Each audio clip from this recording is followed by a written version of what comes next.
নমস্কাৰ। আজি 26 নৱেম্বৰ ৰাষ্ট্ৰীয় সংবিধান দিৱস।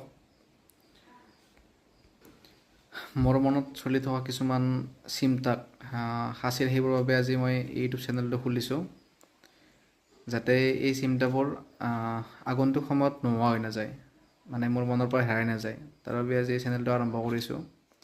আচলতে এই চেনেলটো কোনো পইচা ঘাটৰ লক্ষ্যৰে মই খোলা নাই, যাতে মই এবছৰ পিছত হ'লেও এই ভিডিঅ'বোৰ চাব পাৰোঁ। তাৰ বাবে এইটো আৰম্ভ কৰিছোঁ আজি। যিহেতু মই কোনো ভিডিঅ' ক্ৰিয়েটৰ নহয় বা তেনেকুৱা ভিডিঅ' বনাব নাজানো, সেইবাবে মই এই চেনেলটোৰ পৰা পইচাৰ আশাত বনোৱা নাই। জাষ্ট বেলেগে নাচালেও অন্তত মই যাতে ভিডিঅ'বোৰ চাব পাৰোঁ, তাৰ বাবে এই চেনেলটো আৰম্ভ কৰিছোঁ আজি যিহেতু সংবিধান দিৱস, বৰ্তমান সময়ৰ প্ৰতি লক্ষ্য ৰাখি মোৰ মনত চলি থকা চিন্তা এটা মই আজি ইয়াত জনাওঁ। যিহেতু আমি ভাৰতীয় নাগৰিক, আমাৰ বাবে আমাৰ সংবিধানখন সৰ্বোপৰি, সৰ্বোত্তম।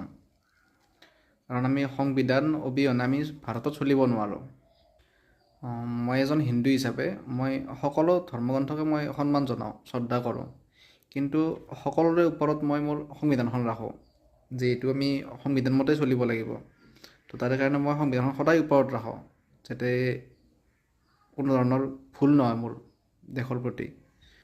আমাৰ সংস্কৃতৰ এটা শ্লোক এটা আছে,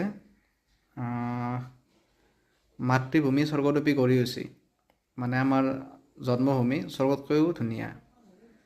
তো আমি আমাৰ জন্মভূমিটো সুৰক্ষিত কৰি ৰাখিবলৈ, সংৰক্ষিত কৰি ৰাখিবলৈ আমি সংবিধান মানিবই লাগিব, সংবিধান মতে চলিবই লাগিব। ধন্যবাদ।